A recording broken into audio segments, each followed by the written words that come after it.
Today we're here with Martin Jeffrey from the Operations Manager for Emer-G-Med Mbombela. He's an intermediate life support paramedic. How are you today? I'm very well, thanks yourself, Chelsea. How long have you been a paramedic for? This year I've been a paramedic now, or in the medical field, for 29 years, of which 2 years was part-time during the final 2 years of school, and loved it ever since then, eh?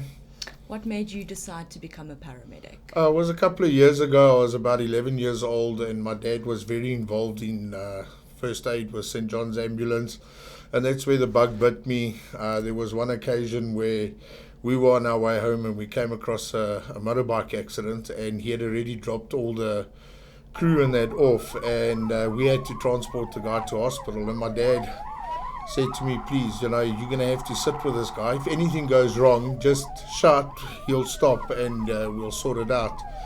And luckily nothing went wrong, but on the way to the hospital I was sitting and thinking, if I just had a bit more knowledge, maybe I could have made a difference in this person's life. And from there, after I said to my dad I want to do first aid, and everything just progressed from there. I was about 11 years old. And how long have you been in the Lowveld for? I've been here in Nelspruit now, February will be 6 years, and it's had some great challenges, but I'm loving it here. Can you take us through what the typical day in the life of a paramedic would be? What is the first thing that you do when you get to a scene? You get a call out. Tell us what happens from there. Okay, so basically we get activated either through the Zello channel, which is operated by Nelspruit concerned citizens, or we get a call through our control room. They'll inform us what the call is. I'll immediately get my ambulance mobile with myself. We arrive on scene, obviously do a scene size up to see what is happening, ensure the scene is safe for us to approach, because our safety is of paramount importance. And depending on what the scene is, if it's just a single motor vehicle accident, one patient, my ambulance will be enough. But if it's a multi-casualty incident, obviously we'll do a triage, counting how many patients there are, severity of injuries, and then activate other services to come and assist us, treat the patient, transport him to hospital, and then hand over at the hospital. From receiving the call to where we're heading now. Okay, Emer-G-Med just received a phone call for a potentially serious motor vehicle accident on the N4 in the Alkmaar area. According to reports from scene, it's a taxi versus a truck. Not 100% sure now if it's a head-on collision, if it's a T-bone. So when we arrive on scene, we'll have a better indication of what we're dealing with. But also reports are saying that there's possibly multiple patients. And Emer-G-Med response and Alpha 19 are mobile to the scene of the MVA. Alright, so we arrived on the scene. We found one light motor vehicle had collided with another vehicle. There were two occupants, a driver and a passenger. They were assessed by my ambulance crew that arrived just before me and found that they had minor injuries. Could you tell us a little bit about some of the challenges you face as a paramedic in Mbombela?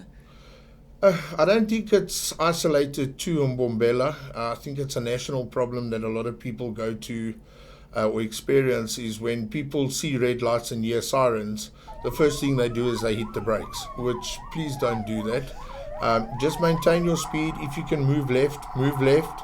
If you can't move out the way, we will find a way past you, and then we will carry on.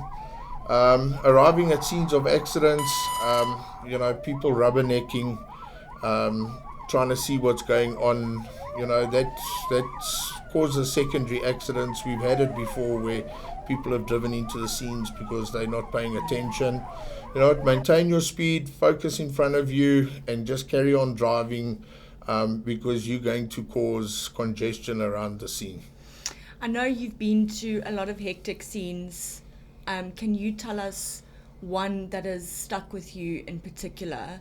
One that, sometimes you still think about when you go to bed at night?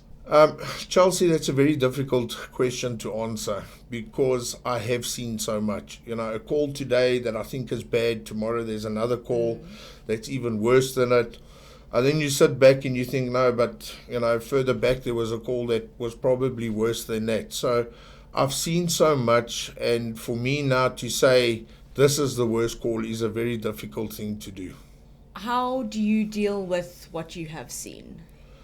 I'm lucky I come from the old school regime, where back in the day it was a case of, put on your big boy pants, carry on, and, move forward. And so because of that, I've learned how to deal with those bad situations in my own way.